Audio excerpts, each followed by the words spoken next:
Em 2005, começaram os estudos para a construção do novo aeroporto internacional de Luanda. Um aeroporto que seria capaz de receber até 15 milhões de passageiros por ano e que pretendia ser um hub para a região austral de África.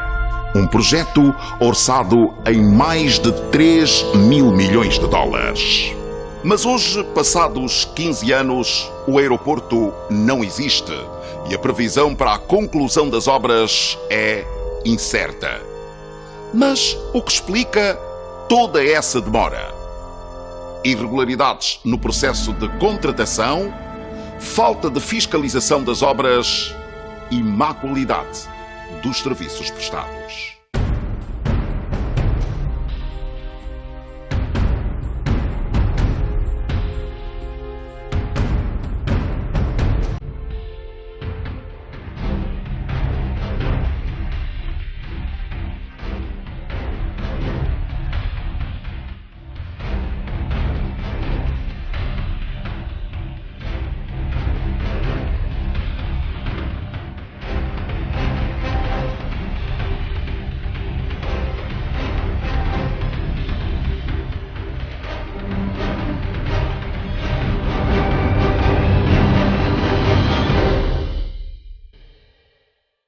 É um projeto que teve praticamente o seu arranque em 2005.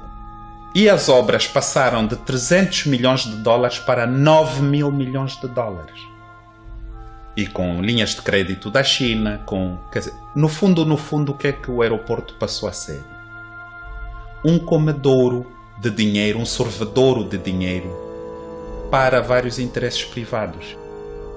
Tudo começou com um pedido de autorização endereçado ao então Presidente da República para a assinatura de um memorando de entendimento entre a empresa chinesa CIF e o hoje extinto Gabinete de Reconstrução Nacional, que tinha como diretor-geral o general Manuel Hélder Vieira Dias Júnior.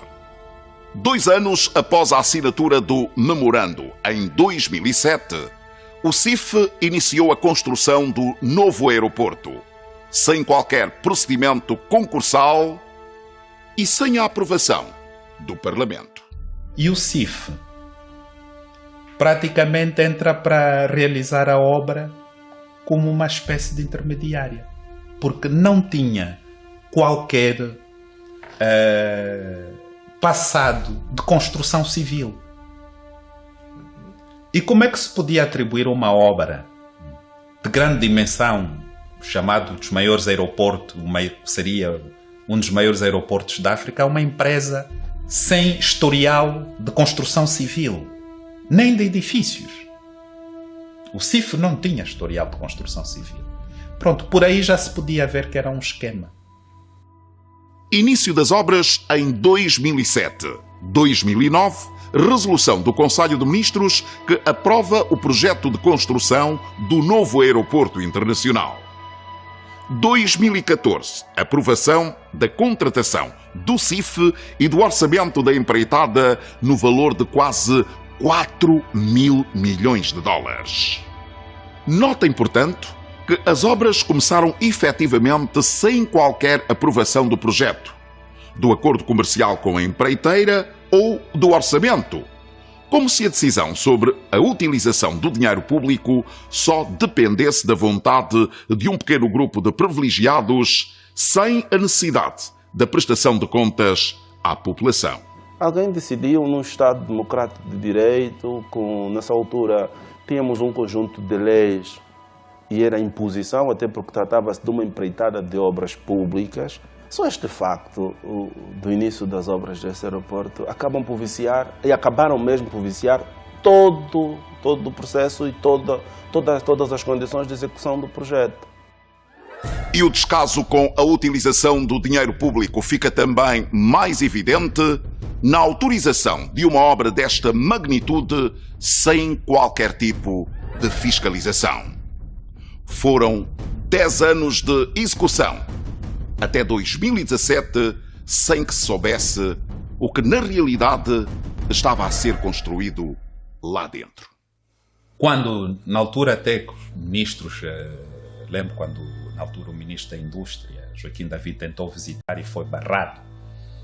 Eu consegui entrar nesse aeroporto. E porquê? Porque eu estava a investigar o uso de trabalho infantil pelos chineses, que na altura recrutavam muitos adolescentes, sobretudo do sul do país,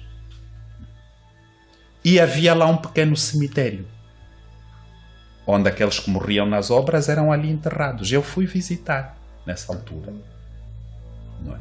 Então, quer dizer, para além da dimensão do sorvedouro, tem essa dimensão esclavagista que levou à morte de muitos adolescentes ali. Há também indícios de que o projeto para a construção do novo aeroporto nem sequer tinha sido feito para Luanda, sendo uma réplica do aeroporto de Pudong, em Xangai, inaugurado em 1999.